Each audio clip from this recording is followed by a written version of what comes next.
I feel like the world of anesthesia has been like a secret that no one wants to reveal, and so I'm here to spill the beans and give you the tea of how to get accepted. Hey guys, welcome to my channel, An Aesthetic Nurse.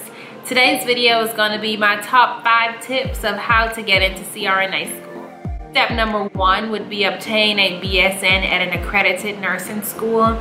I recommend going to a nursing school that has a great name and reputation for itself, great passing scores. This will look good on your resume, and evidently the faculty and staff would be, I guess, they would feel more comfortable choosing you for their program.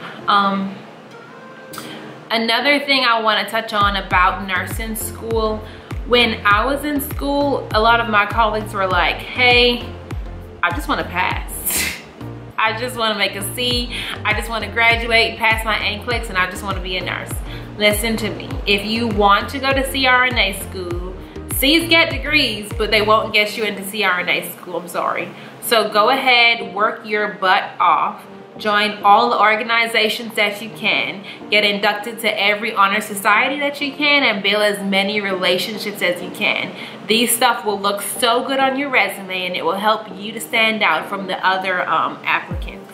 Step number 2, go ahead and get your ICU experience. Whether it be you get your ASN and then get your BSN while you're working, or you just get your BSN and go straight into an ICU after graduation. That is my recommendation. Do not start in med-surg. It'll just be putting you behind. I mean, if you feel like you will be more comfortable getting med-surg experience and then go into an ICU, be my guest, but I recommend starting straight into an ICU. Gain as much experience as you can. Apply as soon as you can, as soon as you meet the requirements.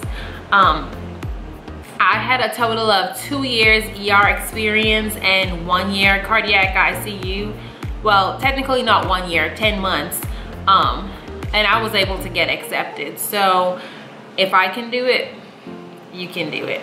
While you're in the ICU, also get as many certifications as you can. Try to get your ACLS. And the hospital will pay for these. Try to get your ACLS, your PALS, your CCRN. I know a lot of hospitals reimburse you.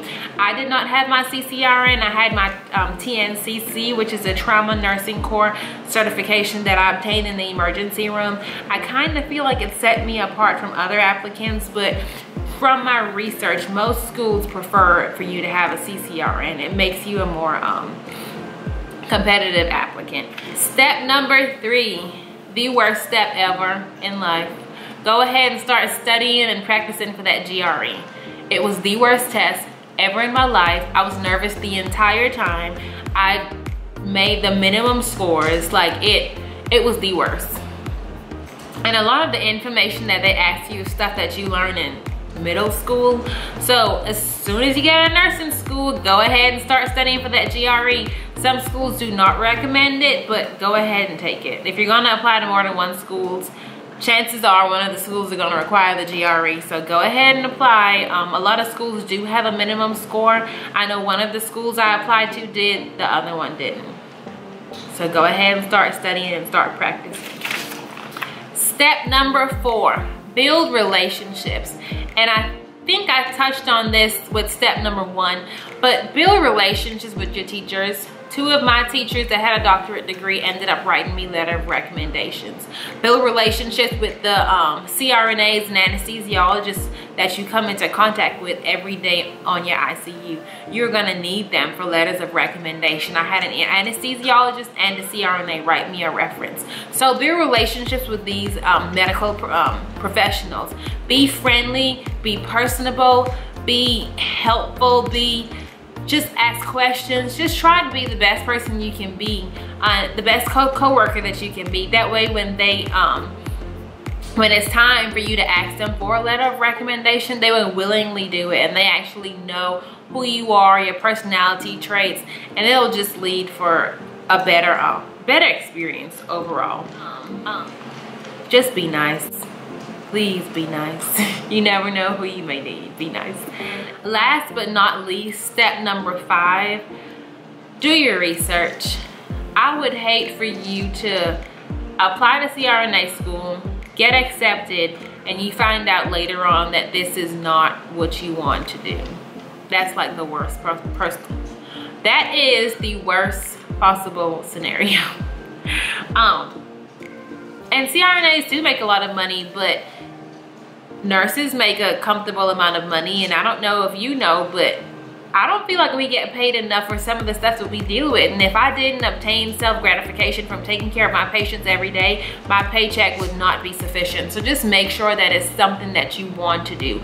Go ahead and shadow. I shadowed for a total of 24 hours, but I had so much encounters with CRNAs and anesthesiologists, and I asked them so many questions while working in the ICU, when we had TEEs or EGDs or anything else that they had to come to the floor for.